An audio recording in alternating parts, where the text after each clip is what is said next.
It's 7:30. Good morning. I'm Ian Crouch with Hunter News. A serial sex offender from Karua has been jailed for 6 years following an attack on a girl at Port Stephens. The Herald reports Stephen Feeney was camping with her and another girl at North Arm Cove in late 2013 when he forced her to perform a sex act on him.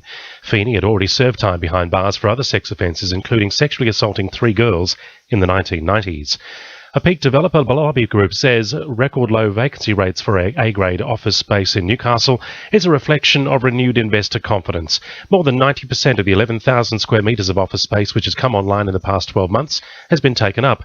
The Property Council's Hunter Director, Andrew Fletcher, says it means vacancy rates for prime office space in the city have crashed to a record low of 2.7%. We've had a plethora of reports over the years, but the historic difference this time was that it's been accompanied by nearly $500 million in funding for new infrastructure, in particular a light rail system for the city. So that's given investors the confidence. They can see that it will become a much more livable city, a much more attractive place to live, learn, work and play in the future. A planned meeting between community leaders, surf lifesavers and emergency services workers will consider an idea to fence off the notorious Snapper Point south of Catherine Hill Bay. It follows the latest drowning tragedy this week, where a young father slipped and fell into a crevice on the rock platform and was swept out to sea. His body was recovered yesterday. 15 people have died between Flat Rock, Snapper Point and Waibung Head in the past 5 years. Hunter residents will be among the first in the world to have access to a revolutionary device which will aid in stroke detection as well as other brain injuries. The Stroke Finder MD100 scans the patient with low-energy microwaves and has the ability to detect bleeding and clotting in the brain, allowing for earlier detection and a higher chance of stroke prevention.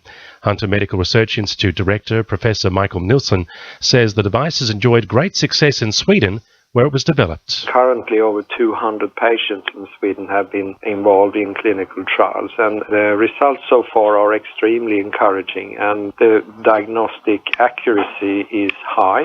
There's finally some good news for workers at Hunter train builder Downer EDI. The company's picked up a $1 billion 10-year contract to do maintenance work on trains for Pacific National. A number of workers at the company's Kooragang Island and Cardiff sites were facing redundancy, but the Australian Manufacturing Workers Union hopes the announcement means their jobs are secure. The New South Wales Government has joined forces with Regional Development Australia, the University of Newcastle and Hunter TAFE in a new initiative, Study Hunter, in a bid to boost international student enrolments. Study Hunter will be focused on raising the Hunter's profile internationally by providing information about the region for international students looking to relocate, study and work.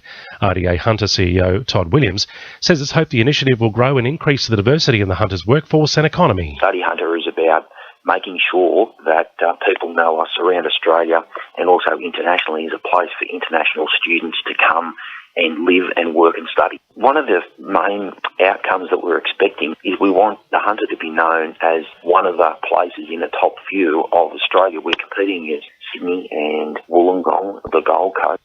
Now with sport, Annabelle Regan. The Newcastle Jets are once again in trouble after losing Argentinian striker Geronimo Newman, bringing the number of players lost to 9 since the departure window opened on January 6. Newman and the club mutually agreed to terminate the final 18 months of his contract yesterday. Addressing the media for the first time since the sacking of 5 senior players and 3 support staff, Stubbs has admitted he hasn't always gotten it right. There's sometimes when you don't get it right, and I'll put my hand up there. We've certainly had a couple of things that could have gone the other way and hopefully worked out in a better light for the club and for myself, but it hasn't been. Former Newcastle Knights forward Danny Wicks has vowed to make the most of his final chance after being cleared to return to the NRL and take up a 1-year deal with Parramatta. Wicks spent 18 months behind bars after pleading guilty to 3 counts of supplying drugs in 2011. And the Newcastle Knights have said they are not overly concerned about an ankle injury Sione Matataua suffered during Newcastle's Auckland 9 games against Manly last Sunday. The Newcastle's utility back is expected to recover in time for the season opener against the New Zealand Warriors at Hunter Stadium on March 7th. That's sport. I'm Annabelle Regan. 2 NURFM News Time 26 to 8.